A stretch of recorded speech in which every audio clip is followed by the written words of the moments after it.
Hi Pisces, welcome po sa ating channel. Ito ang inyong Money Kabay Tarot reading for your career and money ngayong December 2024. Please be reminded kung naka-resonate kayo, comment down. Kung hindi kayo naka-resonate, ibigay niyo po sa iba kasi channel reading po ito. This is for your career and money Pisces ngayong December 2024.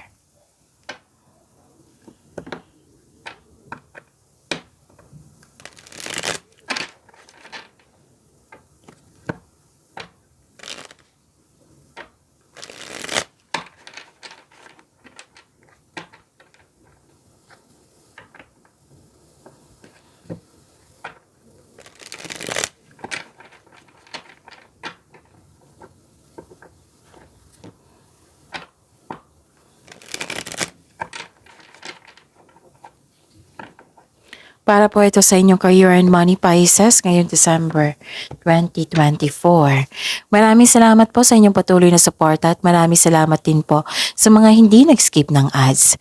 Gamitin ang reading na ito bilang gabay lamang sa mga hindi po nag-subscribe.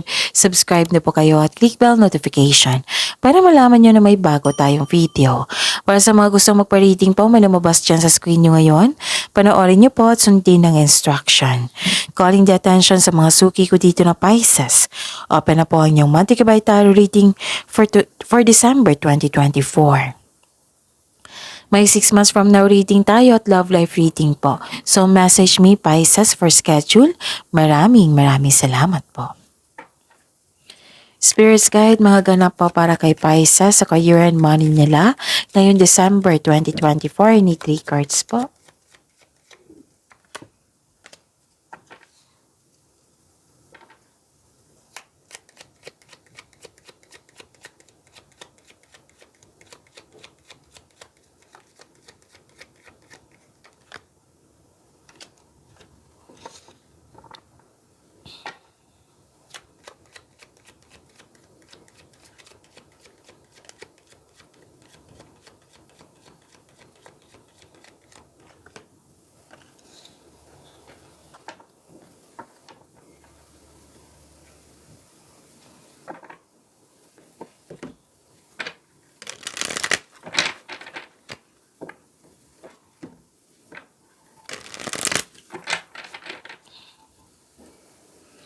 Spirits Guide, mga mensahe pa para kay Pisces. Ngayong December 2024 sa career and money nila.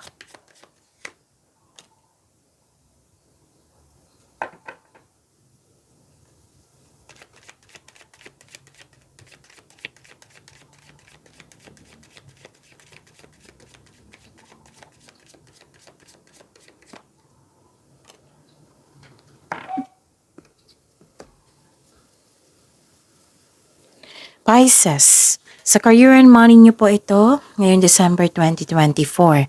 May nakita ko dito na may bago kayong kasamahan na magaan ang loob mo sa kanya. May nakita rin akong companion dito, sinamahan ka, nagbigay ito ng loyalty and support sa iyo. Pwede din na bumili ka ng isang gamit or pet na nagbigay ng pamper sa iyo. And wow, may nakita kong prosperity dito, Pisces. Nakita ko dito na may parating na malaking pera. Oo. This is cash flow, maraming transaction. Marami kayong ginagawa na makapagbigay sa iyo ng financial growth. O, nagbigay ka ng service tapos binayaran ka, ganun. May ganap na ganyan. So, prosperity ha? I-claim nyo to. Ang ganda. Pisces. Tapos, wag lang kayo magpa-apekto sa isang tao na naninira sa iyo. Okay? Kasi na-distract ka dito worried ka, stress ka nang dahil sa kanya. Pwedeng nagkaroon kayo ng loss of connection nito. And ingatan yung mga importanteng bagay din dyan. Kasi, nakikita ko dito na may loss. Like for example, money ito. Napagkasta, nawala, kinuha, na damage. Ingatan nyo po. Okay? So, yun. Kung gusto nyong gumasta, pag-isipan ng mabuti. Okay? Yun. You will reach the heights of fame and society. Fame, magisikat ka. na-recognize ka sa inyong magandang kontribusyon, sa inyong galing at talino. Moving up, wow, career is on the rise. New offers and opportunities, salary increase. Wow, claim nyo. Ang ganda. Go to the next level.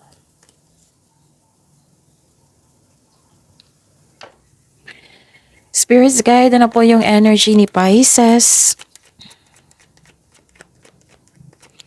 Ngayong December 2024.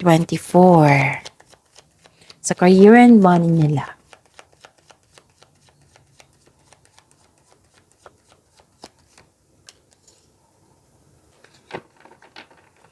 And the clarification of this card po.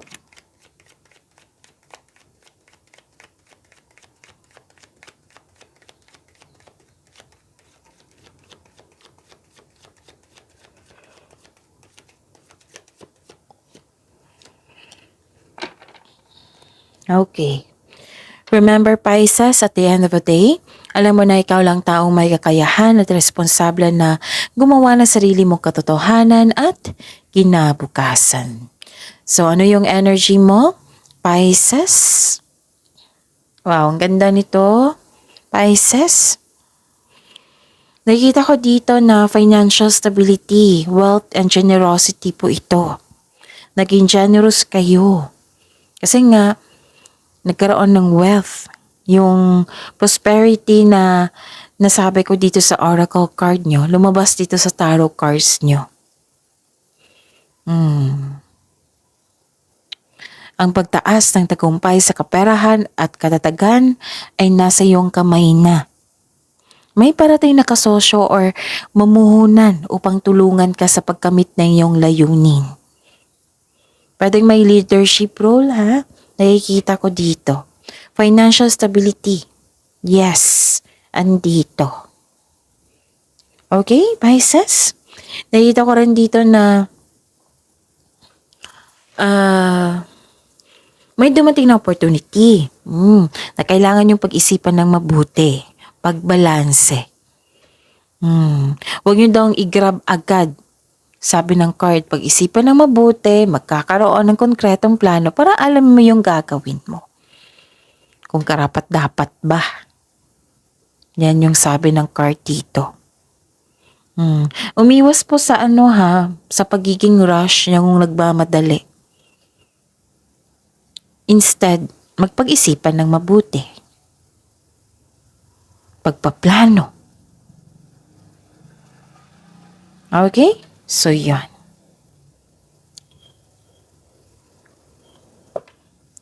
Spirits guide, possible blessings po na ma-receive sa kaperahan ni Pisces ngayong December 2024.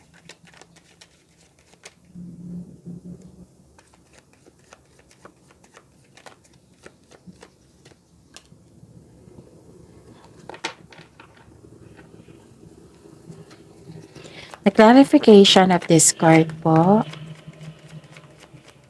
Blessings para kay Pisces.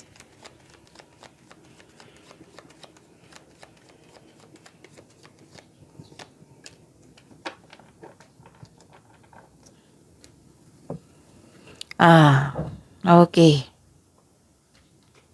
Lumabas din dito yung opportunities. It might be nag-hesitate ka or nakikita ko kasi dito nagbabalanse ka. Kung ano yung pipiliin sa binigay na opportunities. Kasi guarded ka na Ayaw mo nang magkamali sa pinipiling desisyon. Ayaw mo nang magkamali kasi dati na hindi nagkaroon ng konkretong plano. So nag-iisip ka, nagbabalanse ka dito. Tahimik ka nga dito. Okay? At nakikita ko rin dito na wow, may ganap na negotiation for a raise ng allowance, sweldo, or may kontrata dito. Yes, magkakaroon ng successful agreement. Challenges may arise in your career, pero temporary lang po ito. Ma-overcome nyo po ito. Buong tapang mo itong harapin. Katapangan at kumpiyansa sa gitna ng anumang klaseng atake. May ganap din pinagtanggol mo yung kaibigan mo or kasamahan mo dyan. Huwag pa daw kayong tumigil. Mag-move forward po daw kayo. Kilos pa rin po. Tumigil lang po kayo kung pagod kayo. Kung kailangan po. Kung kailangan. So, may feelings dito hindi mo makakaya yung mga sobrang dami ng gawain dito So, that is a blessings kasi magbibigay ng financial growth sa iyo. Pero, parang hindi mo na kaya. It might be considered pagod ka dito. Hindi mo kaya pero laban ka pa rin.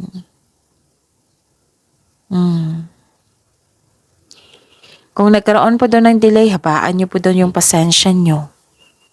At pag-intindi. Okay? May, nag-decide na kayo dito. May desisyon dito. Di ba, nahihirapan kayo sa paggawa ng desisyon. Meron na. Pero may tutol. May against sa inyong desisyon. Na-disappoint ka sa kanya. Pero masusunod naman ikaw. Kasi buhay mo yan. Kasi ikaw ang gagawa. Para maging mahinahon kayo, kailangan mo ng kausap dito.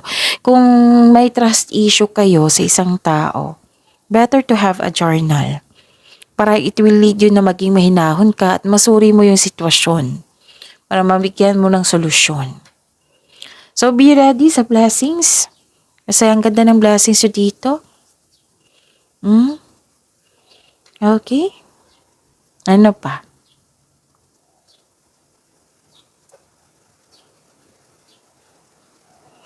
Nakikita ko rin dito na yung sabi dito nagagawa kayo ng desisyon kasi may opportunities lumabas din dito. Ang advice lang po ng card dito, don't hesitate too long. Kasi baka mawala yan Time management. Pero huwag niyong i-rush, syempre. Huwag kayong magmadali. Okay? Take time at magkaroon ng matibay na plano bago pumasok sa career o negosyo. Kasi nakikita ko talaga dito natatakot ka sa magkaroon ng desisyon na parang hindi mo alam kung sa ano yung pipiliin mo. It might be yung binigay ng opportunity sa iyo ay makapagbigay talaga ng benepisyo sa iyo na makapagbigay ng pag-angat sa iyo. Okay? So don't hesitate too long. Listen to your intuition kasi matutulungan ka niyan. Kung hindi nyo alam kung paano mag-connect sa inyong intuition, i-search po sa Google. Kasi maraming paraan yan. Tutulungan ka ng iyong intuition. Kung ano yung susunod na hakbang, siya yung magtuturo ng kung saan yung right path patungo sa success. Okay? Nakikita ko naman dito na magiging matapang kayo.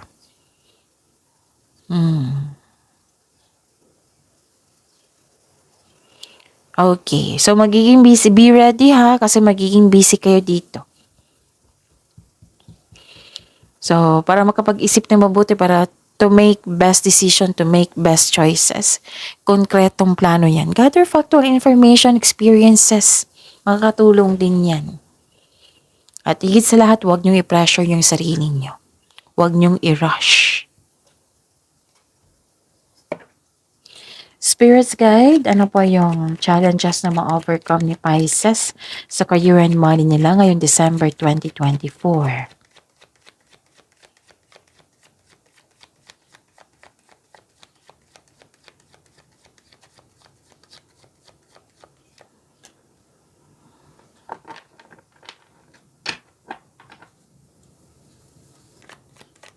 Clarification of this card po.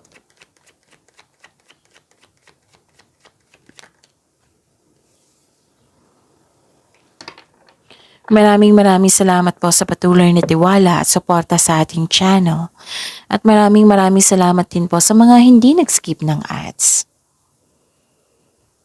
Nahihirapan ka talaga sa paggawa ng desisyon. Yun nga, yung advice kanina na complete plan. Pero magkakawa mo ito, makapag-decide ka rin. Challenges na ma-overcome to ha. After nito, magkakaroon siya ng awakening, pagtanggap, self-assessment, atonement. Huwag niyong i-allow yung past mistake mo. Instead, mag-focus kayo sa pag-release sa nakaraan and move forward kayo into a new and more successful period. Acknowledge for your success is coming. Parating na po may financial growth na magaganap. May magsasorry sa inyo dito. Pisces. May parating na paghahatol, pagbubunyag at may magsasorry po. And this is also means accept and release your past so you're able to enjoy the next phase of your life. Surrender, accept, release, and forgive. Huwag niyo pahirapan yung sarili niyo. Tulungan niyo po.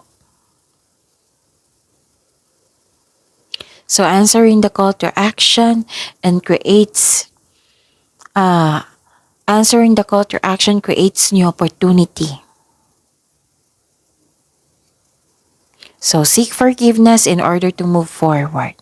I-acknowledge nyo yung success na parating ha. Ito yung mag-focus kayo sa success na parating. Dito tayo mag-focus. At mag-focus din kayo sa pag-release sa nakaraan. Mag-move forward tayo kasi may success na parating.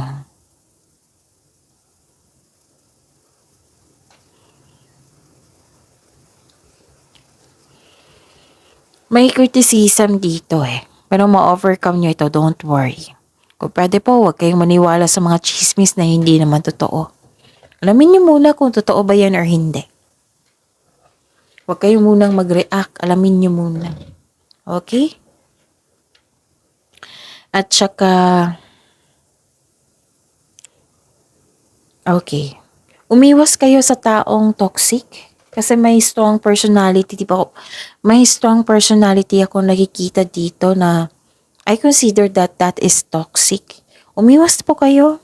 Kasi it's just a waste of time kung huwag kayong magalit sa kanya. Kasi, nakakasama yan sa inyo. Makakaubos yan ng energy, di ba? Pansinin nyo, pag galit kayo, tapos after nyan, pag nasabi mo na lahat or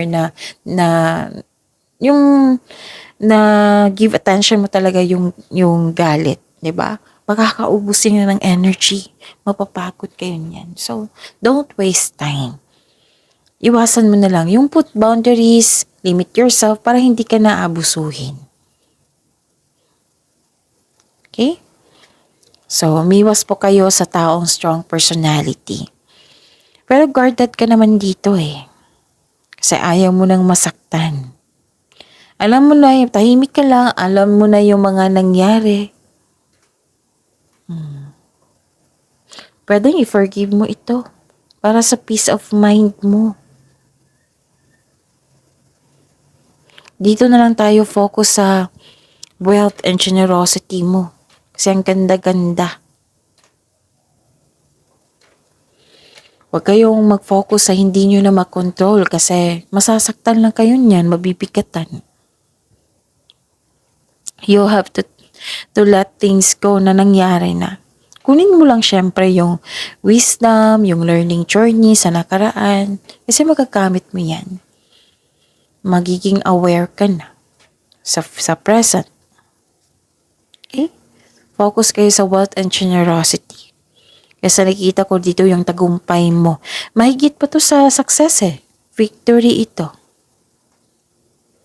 Nakikita ko nga ang iba sa inyo dito, may-ari ng negosyo, leader, nasa posisyon.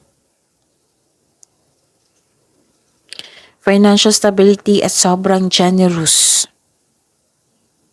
Pwede din na may parating sa inyo na bagong tao na financial stable na at sobrang generous, na parehas kayo. So yun ha, pagyamanin niyo po yung blessings na binigay sa inyo dito, Pisces. See you tomorrow. Please like, subscribe, and click po button for notification para updated po kayo sa daily tarot reading natin.